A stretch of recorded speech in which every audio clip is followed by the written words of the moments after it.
अस्सलाम वालेकुम। आज के इस वीडियो में मैं आपको न्यू जॉब्स के बारे में बताऊंगी जो कि आई हुई है नादरा के अंदर। आपने इसमें अप्लाई किस तरह से करना है, कौन कौन इसके अंदर अप्लाई कर सकता है, इसका एलिजिबिलिटी क्राइटेरिया क्या है और इसका इंटरव्यू कब होगा और कहाँ पे होगा। तो मैंने क्या किया है कि गूगल पे जाके नादरा कैरियर्स को टाइप किया है तो आपके सामने इसका ऑफिशियल लिंक आ जाएगा इसकी वेबसाइट का। आपने उसके ऊपर क्लिक करके इसका पीडीएफ ओपन कर लेना है। इसका जो डिस्क्रिप्शन में मैं आपको लिंक दे दूंगी ताकि आप इजीली इस तक एक्सेस कर सके, क्योंकि एरर ना आए। तो सबसे पहले मैं आपको बता दूं कि इसके लिए जो कंडक्ट किया जाएंगे वॉक इन टेस्ट। अगर आप टेस्ट में क्वालिफाई कर जाते हो तो देन आपका इंटरव्यू होगा। और नीचे चल के उन्होंने हमें इनकी पोजीशन के बारे में भी बता दिया। तो सबसे पहली जो पोजीशन है वो मेरे पास डिप्टी असिस्टेंट डायरेक्टर की है, जिसके लिए आपके पास जो मैक्सिमम एज होनी चाहिए वो 30 ईयर्स होनी चाहिए। यहाँ पे साथ ही उन्होंने हमें इसकी क्वालिफिकेशन का भी बता दिया है। जो आपके पास एजुकेशन होनी चाहिए वो 16 ईयर्स की होनी चाहिए। साथ ही उन्होंने डिग्री स्पेसिफिक एरिया भी बता दिया है।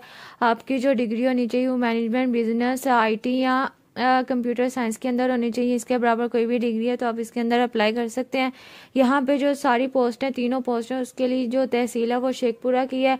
यहाँ पे जो टेस्ट का टाइम है उन्होंने 19 फरवरी 8:30 से लेके 1 बजे तक होगा। यहाँ पे जो इंटरव्यू कंडक्ट होगा वो 20 फरवरी 9 से ऑनवर्ड होगा। यहाँ पे इन्होंने इसका पता बता दिया जिसपे आपका टेस्ट और इंटरव्यू होगा। ये लाहौर रीजन के लिए, पाकिस्तान के तमाम शहरों से आप इसके लिए अप्लाई कर सकते हैं। और अपने रिलेटिव रीजन के अंदर जो मेरे पास इसके अंदर जो दूसरी पोजीशन है वो junior executive data entry operator की है, जिसके लिए जो मैक्सिमम एज रिक्वायर 25 साल है। इसके लिए जो एजुकेशन रिक्वायर इंटरमीडिएट की है। यहाँ पे उन्होंने कोई भी डिसिप्लिन जो है वो नहीं बताया। अगर आपने कहीं किसी भी सब्जेक्ट के अंदर अपना इंटरमीडिएट कंप्लीट किया तो आप इसके लिए अप्लाई कर सकते हैं। FA, FS, CICS, आईकॉम हो गया। इसके लिए जो हमारे पास टेस्ट कंडक्ट होगा वो 17 फरवरी को होगा 8:30 से लेके 1 बजे तक के लिए। और इसका इंटरव्यू 18 फरवरी को होगा। यहाँ पे साथ ही उन्होंने हमें उसका पता नादरा ऑफिस का बता दिया है जहाँ पे आपका टेस्ट और इंटरव्यू होगा। जो तीसरी पोजीशन है वो मेरे पास नायब कासिद की है, जिसके लिए मैक्सिमम जो एज रिक्वायर है वो 14 ईयर्स की है। यहाँ पे जो एजुकेशन रिक्वायर है वो मिडल है, मतलब कि आपने 8वीं पास किया तो आप इसके अंदर अप्लाई कर सकते हैं। इसके लिए कोई भी टेस्ट नहीं होगा, डायरेक्ट इंटरव्यू ही होगा जो कि होगा 21 फरवरी को 9 बजे से लेकर 12:30 बजे तक के लिए। यहाँ पे इन्होंने उस नादरा ऑफिस का पता बता दिया जहाँ पे इसका इंटरव्यू कंडक्ट किया जाएगा। और नीचे चल के उन्होंने हमें टर्म्स एंड कंडीशन का बता दिया। आपने इन सबको रीड कर लेना है ताकि आपका जब आप इंटरव्यू के लिए जाएं तो आप इसके लिए क्वालिफाई हों। तो जो मोस्ट इम्पोर्टेंट है वो इनमें से मैं आपको बता देती हूँ। जो सबसे मोस्ट इम्पोर्टेंट वो ये है कि जब आप टेस्ट देने के लिए जाएं तो आपके पास आपके जो ओरिजिनल डॉक्यूमेंट्स हैं वो होने चाहिए। और यहाँ पे जो टेस्ट में क्वालिफाई करेगा, जो टेस्ट में पास हो जाएगा, वो इंटरव्यू के अंदर जाएगा।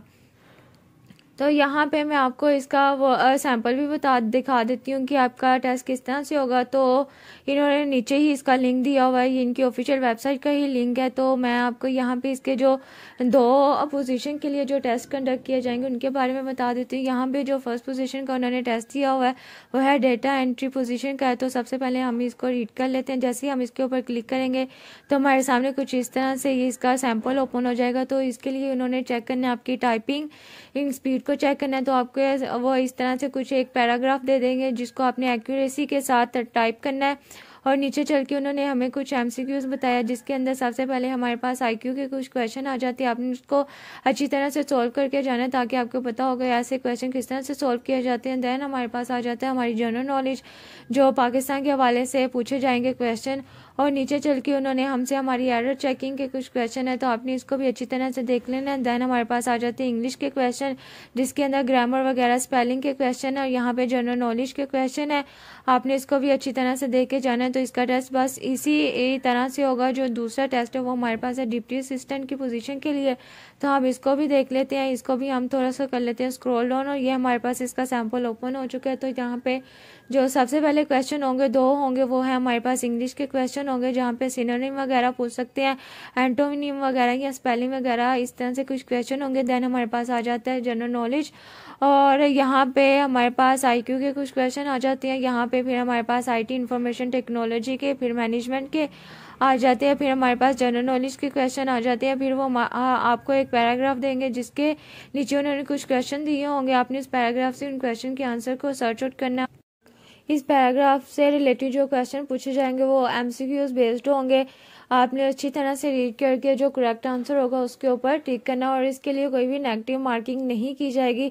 जब आपने टेस्ट देने के लिए जाना है तो आपने सबसे पहले अच्छी तरह से इसकी प्रिपरेशन कर लेनी है, जिस तरह से इन्होंने हमें यहाँ पे सैंपल में सारा बता दिया कि आपका टेस्ट इस तरह के क्वेश्चन होंगे आपके टेस्ट के अंदर, तो आपने इसमें लाजमी टेस्ट देने के लिए जाना है। इंशाल्लाह आपको पॉजिटिव रिस्पॉन्स मिले।